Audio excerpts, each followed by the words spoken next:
Hello everyone, how are you, my dear students and my dear friends? I hope you all are very fine, very good, and आपकी सेहत भी अच्छी है. So today in this video we are going to cover the sample paper, PT1 sample paper, and the subject is English. This one is not an original paper, just only a sample paper.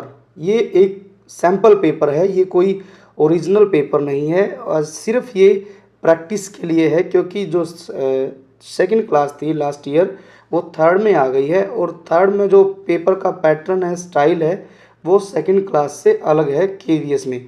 तो हम इस video में एक sample paper को solve कर रहे हैं, जिससे कि जो क्लास 3 के स्टूडेंट जो इस वीडियो को देख रहे होंगे तो उनको थोड़ा सा एस्टिमेट हो जाएगा कि किस तरीके का पेपर किस फॉर्मेट में किस पैटर्न में आता है और उनके लिए पेपर को सॉल्व करना आसान हो जाएगा. तो चलिए बने रहिए इस वीडियो में. और यदि आप फर्स्ट टाइम देख रहे हैं, if you are watching the channel and this video first time, please do subscribe and share with your friends, so that कि आपके फ्रेंड्स भी जो है इस वीडियो का ज़्यादा से ज़्यादा बेनिफिट ले सकें, उठा सकें, फ़ायदा ले सकें. चलिए शुरू करते हैं. First of all you have to write your name and after that your roll number and your section ABC, जो भी आपका सेक्शन है वो लिखेंगे, and then date.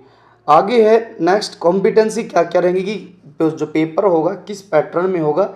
Reading means कि आपको एक पैसेज दिया जाएगा, आर्टिकल होगा, वो आपने पढ़ना है. आपके लिए क्लास 3 में कोई मोरल स्टोरी हो सकती है या कोई पोएम भी हो सकती है, तो वो रीडिंग के अंदर आती है, तो आप इसको 5 नंबर में सॉल्व करेंगे. राइटिंग मीन्स क्वेश्चन आंसर होते हैं. आपको 3 क्वेश्चन आंसर मिलेंगे, 2 नंबर के 2 क्वेश्चन और 1 नंबर का 1 question. After that 5 marks grammar होती है और that then after creative writing, then spelling means कि आपको कुछ स्पेलिंग्स दी जाएंगी, आपको उनको सेलेक्ट करना जो करेक्ट होगी. फिर देन आफ्टर हैंड राइटिंग. तो ये सब आपने इस पूरे पेपर में कवर करना. टोटल स्कोर जो होगा 30 मार्क्स का होगा. और देन आफ्टर 10 मार्क्स का आपका ओरल जो है टेस्ट होगा, जो कि आपका इंग्लिश का जो सब्जेक्ट टीचर है वो लेगा. Let us discuss the paper. First is reading 5 marks. Question number 1. Read the passage given below and gives the answer. Once upon a time, a cap seller was sleeping under the shade of a tree. He had many caps in his bag. He had a cap on his head too. There were some naughty monkeys on the tree. They took his bag of caps. When the cap seller got up, he was surprised. He thought of a plan to get back his caps. He threw his caps on the monkeys. All the monkeys also threw back the caps. Thus, the cap seller got back all his caps. That means कि इस passage में क्या दिया गया है, एक बार दोबारा से हम पढ़ते हैं ताकि आप सभी को ये समझ आ जाए अच्छे से. एक एक लाइन को हम समझने का प्रयास करते हैं. Just try. Once upon a time, एक बार की बात है, a cap seller were sleeping under the shade of a tree. That means कि एक कैप सेलर है, वो एक पेड़ की छाया में सो रहा है.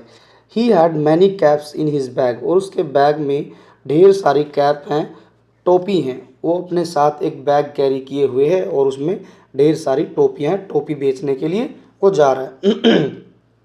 He had a cap on his head too, मतलब कि उसके सिर पर भी एक कैप है, एक टोपी है, उसने टोपी पहन रखी है सिर पर. There were some naughty monkeys on the tree. अब क्या है कि जिस पेड़ के नीचे वो सोया हुआ था, उसी पेड़ पर कई सारे मंकी थे, बहुत सारे मंकी भी बैठे हुए थे वहाँ पर. They took his bag of caps. जो मंकी थे उन्होंने उसके बैग को चुरा लिया, उठा लिया था जब वो सो रहा था. When the cab seller got up, जब वो कैब सेलर सोने के बाद उठा, ही वॉज सरप्राइज, वो सरप्राइज हो गया. किस बात को लेकर सरप्राइज था कि उसकी कैप जो है मंकी उठाकर ले गए हैं. He thought of a plan to get back his caps, और जो कैप सेलर है उसने एक प्लान बनाया कि भाई मैं अपनी कैप्स जो है कैप का जो बैग है वो कैसे वापस लूँ। He threw his caps on the monkeys. अब जो क्या किया उसने कि उसने जो है यहाँ कैप्स नहीं है कैप आएगा क्योंकि उसने एक ही कैप पहन रखी थी। He threw his cap on the monkeys. उसने क्या किया जो है मंकी के ऊपर जो है मतलब मंकी की तरफ अपनी कैप जो है जो उसने पहन रखी थी उसको फेंक कर मारा। The monkey all the monkeys also threw back the caps. अब क्या किया मंकी, आप लोगों ने देखा है, यदि आप लोगों ने कभी मंकी को गुस्से में देखा हो तो वो भी क्या करता है जो है इंस्टेंट में रिएक्ट करता है, तुरंत जो है रिएक्ट करता है। यदि आपने कभी किसी मंकी को चिढ़ाने की कोशिश की है या किसी ने मंकी की तरफ कुछ फेंक कर मारा तो मंकी भी तुरंत गुस्सा हो जाता है। तो जो कैप सेलर था उसने अपनी कैप उतार कर मंकी की तरफ फेंक के मारी जितने पेड़ पर थे। तो उन मंकीज़ ने भी क्या किया, अपनी कैप जो उन्होंने पकड़ रखी थी उन्होंने वो कैप जो है कैप सेलर की तरफ फेंक कर मारी। Thus the cap seller got back all his caps. तो इस प्रकार जो है कैप सेलर को अपनी सारी की सारी कैप्स जो है वापस मिल जाती है। ये एक छोटी सी कहानी थी। अब इसी के बेस पर क्वेश्चन दिए गए हैं तो हम एक एक करके क्वेश्चन को डिस्कस करते हैं। So first question is where was the cap seller sleeping. जो कैप सेलर था वो कहाँ सो रहा था। तो आपने पढ़ा ही ये पैसेज, आप लोगों ने समझ भी लिया है कि कैप सेलर कहाँ सो रहा था। आप ध्यान देंगे तो फर्स्ट लाइन में ही इसका आंसर है अ कैप सेलर। जो कैप सेलर है was sleeping under the shade of a tree. तो जो कैप सेलर था वो जो है पेड़ की छाया के नीचे सो रहा था। तो हमारा आंसर हो जाएगा the cap seller was sleeping under the shade of a tree. Come to the next, second question is what did the monkeys do to the cap seller. That means कि जो मंकी थे उन्होंने cap seller के साथ क्या किया। तो आपने पैसेज पढ़ा ही है। तो मंकी जो उसके कैप का जो कैप्स का बैग था, जो थैला था, उसको उठाकर ले गए थे। सो हम इसका आंसर कैसे लिखेंगे, the monkey took his bag of caps when he was sleeping. So I repeat, the monkey took his bag of caps when he was sleeping. तो वो उसका बैग जो है उठाकर ले गए थे। Next question is how did the cap seller get back all his caps. जो कैप सेलर था उसको अपनी सारी कैप्स कैसे वापस मिली। तो ये पूरा जो लिखा गया है बताया गया है यहाँ पर इन द लास्ट लाइन आप देखेंगे तो यहाँ लिखा है the cap seller through his caps on the monkeys all the monkeys also threw back back the caps, thus the cap seller got back all his caps. तो यहाँ हम लिख देंगे, यहाँ पर हम लिखेंगे कि जो मंकी थे उनकी तरफ उसने अपनी कैप फेंक कर मारी और जो मंकी ने भी वो कैप्स जो है उसकी तरफ मारी है और इसी तरीके से वो उसको वापस मिल गया। तो हम आंसर लिखेंगे he threw his caps on the monkeys and all the monkeys also threw back the caps, thus the cap seller got back all his caps. चलिए next question is what was the cap seller wearing on his head.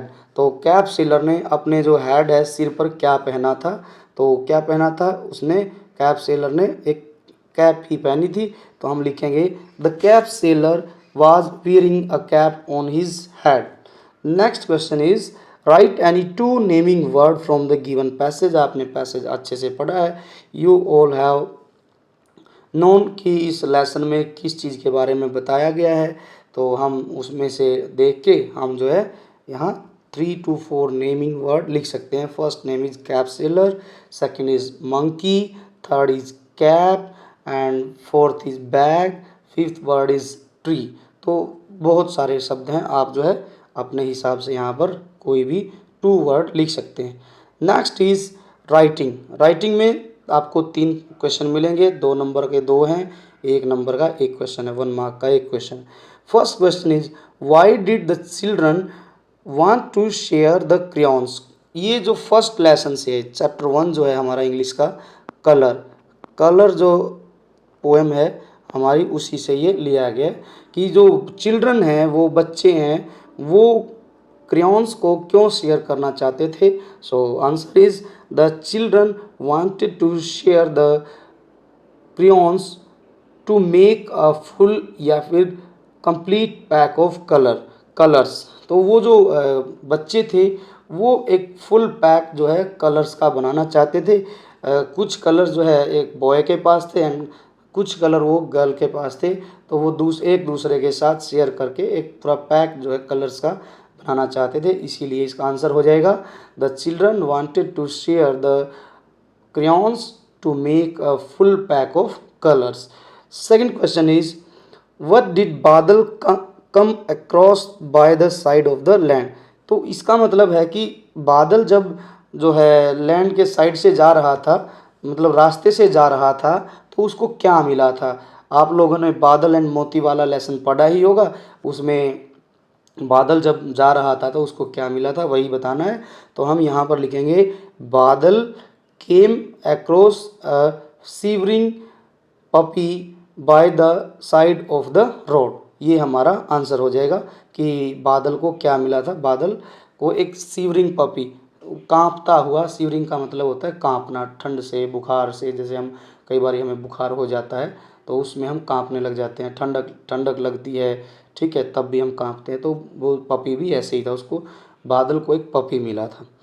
Third question is who help the four friends to end their fight. तो जो four friend थे ये हमारा lesson 3 से question है और जो लेसन का नेम है बेस्ट फ्रेंड्स। तो उसी में से क्वेश्चन है कि जो चारों फ्रेंड्स आपस में फाइट कर रहे थे, चार फ्रेंड कौन कौन थे, circle, square, triangle and rectangle. तो इन चारों में फाइट हो गई थी इस बात को लेके कि कौन हम चारों में से बेस्ट हैं। तो बाद में इनकी जो फाइट थी वो किसने जो है रुकवाई थी, किसने फाइट को एंड किया था, तो वो बताना है। So answer will be a star help the four friends to end their fight. So ये इसका आंसर होगा, एक स्टार ने हेल्प की थी। Now grammar portion, question 5। यहाँ भी 5 क्वेश्चन होंगे, एक एक नंबर का एक क्वेश्चन है। आपने एक सबको बिल्कुल ध्यान से पढ़ना है और जो है बिल्कुल समझ के साथ आंसर देना है। तो first question is give the answer as per directed. जैसे जैसे आपको डायरेक्ट किया गया है वैसे आपने आंसर देने हैं। So first question is fill in the blanks using a और एन। तो आपने सेंटेंस दिए गए हैं आपको, तो उसमें ए यूज़ करना है जहाँ पर आपको लगता है कि अप्रोप्रिएट ए आएगा, और जहाँ पर एन आएगा वो भी आपने भरना है। So first sentence is dash dog is barking at the postman. So यहाँ पर जो है लिखा गया है dash dog is barking. Barking का मतलब होता है भौंकना। आप लोगों ने देखा होगा कि कुत्ता जो है देखते ही किसी को भी भौंकने लग जाता है, तो वही यहाँ लिखा है कि जो डॉग है वो पोस्टमैन पर बार्किंग कर रहा है, भौंक रहा है। तो डॉग के साथ हमेशा we always use a article with dog, है ना। यहाँ पर डॉग जो है डी जो है कैप वो लेटर है, उसके साथ हम ए जो है यूज़ करते हैं। Maya bought dash umbrella for the monsoon. जो माया है, मानसून मतलब कि जो बारिश का मौसम होता है उसको मानसून बोलते हैं। मानसून के लिए क्या लाई, अम्ब्रेला। और हमें पता है कि हम आर्टिकल में एन के साथ यू के साथ हम एन यूज़ करते हैं, तो दूसरे में हम एन लिख देंगे। Next question is add E D in action words given below and make a new word. तो यहाँ पर दिया गया है कि आपने गिवन जो एक्शन वर्ड है, जैसे जंप दिया गया है, उसमें ई डी ऐड करना है तो क्या बन जाएगा। यहाँ पर हमारा जंप में ई डी यदि ऐड करते हैं तो बन जाएगा जंप्ड। और प्लेड में जब हम ऐड करते हैं, प्ले में हम ऐड करते हैं तो बन जाएगा played, PLAYED, played. Next is right true और फॉल्स। राइट ट्रू और फॉल्स में बादल हग्ड हिज पपी मोती एंड थैंक्ड हिम। क्या बादल ने पपी को थैंक किया था, हग किया था। तो आपने बताना है ट्रू है या फॉल्स है, तो इसमें हम ट्रू लिख देंगे, यहाँ पर true. Next is read the words given below and circle the action words. यहाँ पर 2 क्वेश्चन हैं, इनमें आपने जो है जो एक्शन वर्ड है उसको सर्कल करना है। अब first word is carrot, second is book, ये दोनों नेमिंग वर्ड हैं। थर्ड जो है डांस, तो हमारा डांस जो शब्द है वही हमारा वर्ड जो है एक्शन वर्ड है, हमने इसको गोला लगा देना ऐसे करके। Third second question is sun, sun is also naming word, cat is also naming word. So जो हमारा बच गया है लाफिंग, लाफिंग को हम सर्कल कर देंगे, तो ये हमारा जो लाफ है वो हमारा एक्शन वर्ड है।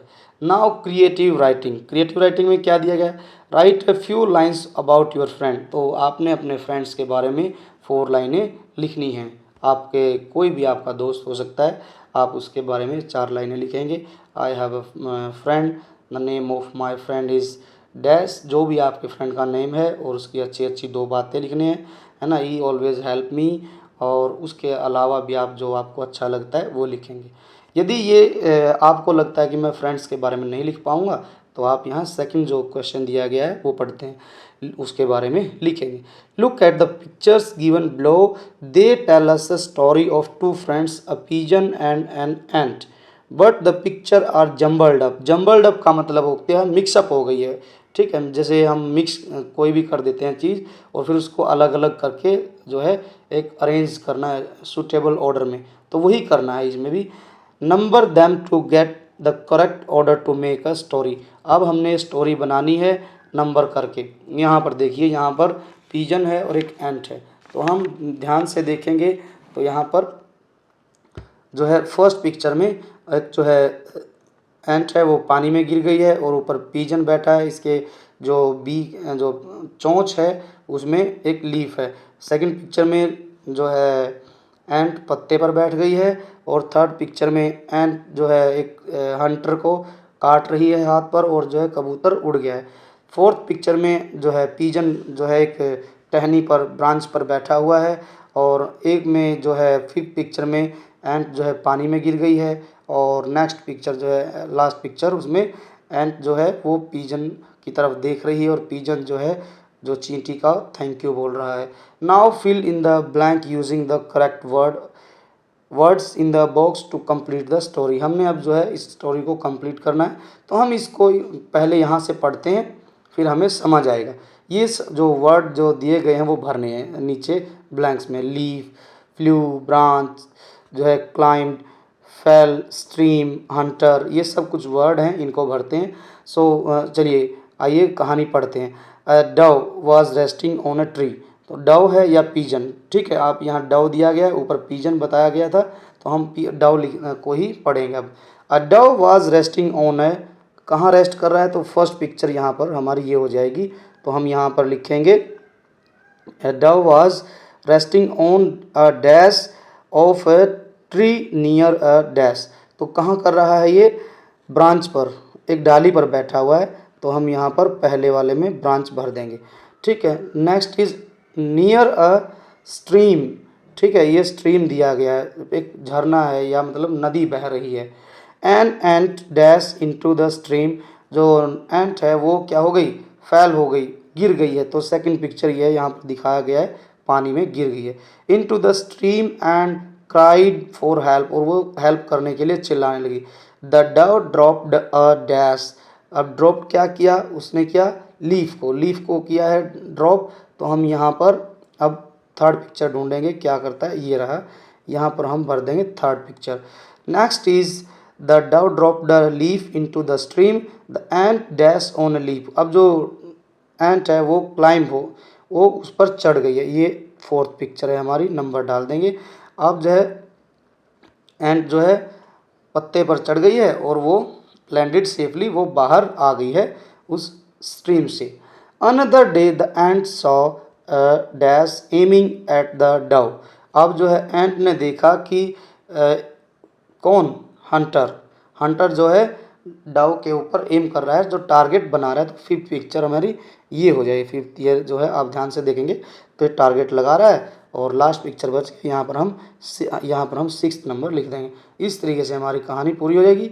और यहाँ पर क्या लिखा जाएगा, another day the ant saw a hunter आ जाएगा। अब जो है she quickly climbed up and bit the hunter's hand, और जो है उसने क्या किया, एंट ने वो जल्दी से हंटर के हैंड पर चढ़ गई और वहाँ पर काट दिया। And the dove dash away unhurt, और जो है वो बिना जो है निशाना मतलब डव जो है बिना निशाना लगे ही वहाँ से उड़ जाता है, फ्लू कर जाता है। तो ये हमने सब भर देने इस तरीके से। ये हमने जो क्रिएटिव राइटिंग का जो ये पोर्शन है ये किताब में ही दिया गया है, हमारी इंग्लिश की किताब में संतूर में, तो वहीं से ये आपने भी पढ़ना है और यहाँ पर इसको आंसर भर देना है। Now come to the next is, आप इसको यहाँ पर लिख भी सकते हैं, पूरी की पूरी स्टोरी को आप दोबारा से भर सकते हैं या फिर ऊपर ही आप काम चला सकते हैं। नाउ स्पेलिंग, स्पेलिंग जो होगी वो भी 5 मार्क्स की होगी।